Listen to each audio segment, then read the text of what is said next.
Bonjour et bienvenue sur cette nouvelle vidéo. Alors aujourd'hui, je vais vous montrer comment utiliser la fonction indirect. Je voulais déjà, je pense, montrer quelques fois lors de création de mes tableaux de bord, hein, pour ceux qui suivent mes vidéos sur ma chaîne. Donc ici, bien voilà comment ici faire rapidement, hein, un graphique dynamique et en utilisant donc cette fonction indirecte, mais versus ici la version directement matricielle. Alors pour ça, bien ici, hein, je pars d'un exemple ici. Hein, voilà, j'ai quatre petits tableaux qui vont me représenter ici des chiffres. Voilà, tout simplement. Donc ici, on va essayer de faire ça en format monétaire, puisque ce sont des sous. Voilà, on va essayer de faire la même chose ici pour mes produits. On va faire la même chose ici. Voilà, j'ai mis des données, hein, n'importe lesquelles. Voilà, c'est pas grave. Le principal ici, c'est de pouvoir ici vous montrer comment ici réaliser un petit graphique qui va ici être dynamique en utilisant uniquement la fonction matricielle. Alors pour ça, donc ici, bien voilà, j'ai quatre petits tableaux qui représentent ici chacune leur région. Et donc, on va donner un nom à chacun de mes tableaux et on va voir grâce à la zone nommée, comment utiliser les zones nommées à partir de la fonction indirecte.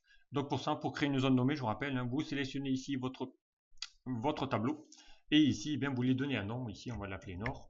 Voilà, et envoyer de par entrée. Donc ici, j'ai ma région Nord. Ici, je vais faire la même chose avec ici la région Sud. Voilà. Je valide par entrée.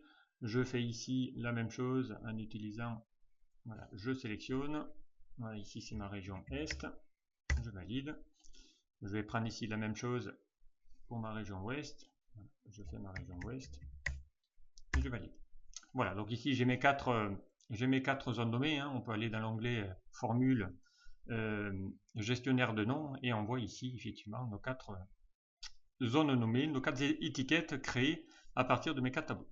À partir de là, donc je vais essayer ici de faire un tableau qui va être dynamique en fonction du choix de ma région. Donc pour ça, pour s'éviter de saisir les données, on va se créer une petite validation de données. Donc une liste déroulante qui va ici m'afficher. Donc ici, on va mettre, voilà, sélectionner la région à représenter. Voilà. Et en dessous, donc, on va se créer une liste déroulante qui va afficher les régions. Donc pour ça, je vous rappelle, hein, c'est l'onglet données. On va ici dans les outils de données, on va faire validation de données. Dans autoriser, on va lui dire une liste. Et dans ma liste, on va taper ici les régions. Donc j'ai ma région nord, j'ai ma région sud, point virgule. Donc vous les séparez par des points virgules et la région ouest. Voilà. J'ai mes quatre régions, je fais OK. Donc là, à partir de là, voilà, ici j'ai mes quatre régions dans ma liste déroulante. Donc ici l'objectif, je sélectionne ma région nord et je vais donc automatiquement créer un tableau qui va essayer de le faire ici dynamiquement. Donc pour ça, je vais aller lui dire d'aller créer une fonction directement. Donc nous allons utiliser voilà, la fonction indirecte. Alors pour ça, donc effectivement, on va essayer ici d'utiliser la fonction indirecte. Donc on va essayer de planifier ici de récupérer la même zone. Donc on a ici quatre colonnes, hein, une pour les mois, une pour le produit 1, produit 2, produit 3, et on va descendre donc ici pour prendre exactement la même structure que notre tableau. Et ensuite donc on va aller ici taper dans notre formule. Donc on va faire égal indirect, puisque c'est la fonction ici que je vais récupérer. Indirect de quoi? De ma ici liste déroulante. Voilà, je vais fermer la parenthèse. Et ici, je vais transformer cette formule en matricielle. Donc pour ça, je vais faire un CTRL SHIFT entrée. Et ça va donc automatiquement ici récupérer donc ici les données de mon tableau. Voilà, et maintenant ici, j'ai la possibilité de pouvoir ici faire automatiquement, vous allez voir, hein, si je veux sélectionner ici ma région sud, j'ai exactement ma région sud avec les mêmes données correspondantes. Voilà. Ici, je peux encore représenter mes données de type monétaire, pourquoi pas. Voilà. Et ici, donc, même chose. Hein, ici, je vais pouvoir aller, sélectionner la région ouest et ainsi de suite. Voilà, ici, récupérer ici toutes mes données directement. Donc ici, on pourrait mettre même région, par exemple. On va mettre voilà, les mois. Donc ici, on pourrait effectivement ici récupérer ici les données correspondant à chacun de vos mois.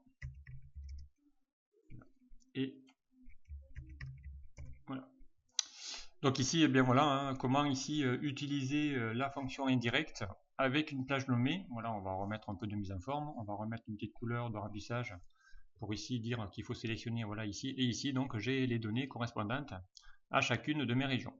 À partir de là, eh bien, je peux, bien évidemment, vous allez voir, on va créer un graphique qui va être donc automatiquement, donc si je vais dans l'onglet insertion, voilà, on va aller lui demander de créer un graphique, voilà, de type, pourquoi pas, barre. Voilà. Qui va ici représenter mes données. Alors soit je prends un graphique de type barre, ou on va essayer ici, pourquoi pas, d'aller modifier. On va plutôt prendre un graphique empilé, ça sera peut-être plus simple. Voilà. Comme ça ici j'ai mes périodes, j'ai mes produits, ici en couleur. Donc ici on pourrait récupérer évidemment mes régions. Donc ici on a notre légende, on va d'ailleurs la faire basculer en mots. Donc ici on va aller modifier les informations. Voilà, donc ici on va lui mettre le titre de mon graphique, on va le mettre plutôt au-dessus du graphique. Voilà, il y est déjà. On va lui mettre ici la légende, voilà c'est ça la légende que je voulais mettre au-dessus. Mon titre du graphique, donc ça sera ici les ventes. Donc ici on va lui afficher les périodes directement. Donc ici on va lui faire égal quoi la région que je vais ici récupérer. Voilà. Donc ici dorénavant, hein, quand vous allez bien je vais faire en sorte de pouvoir ici vous montrer. Voilà. Donc ici dorénavant, eh bien voilà, dès que je vais sélectionner une région, voilà ici j'aurai mon graphique associé à ma région automatiquement. Et comment ici eh vous pouvez avoir un graphique totalement personnalisable, donc dynamique, en utilisant uniquement. Voilà, on va essayer de mettre ici des données, on va essayer de les présenter différemment. Voilà, on va essayer de sélectionner, pourquoi pas celui-ci. Voilà, on va lui retirer les étiquettes de données, hein, parce que sinon ça fait beaucoup de choses à l'intérieur. Voilà, on va lui en mettre aucune. Voilà, et maintenant, eh bien ici, hein, j'ai mes données directement, donc bien, en fonction ici de mes régions qui vont automatiquement, voilà, s'afficher.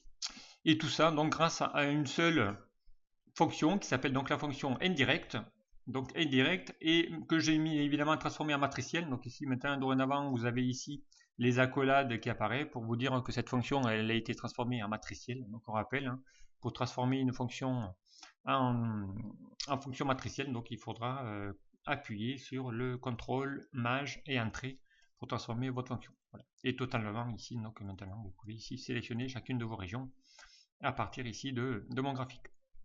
Voilà donc ici comment créer dynamiquement un graphique et un tableau à partir ici de plusieurs sources et ici donc utiliser voilà, la fonction indirecte. Merci à vous, à très vite sur un prochain.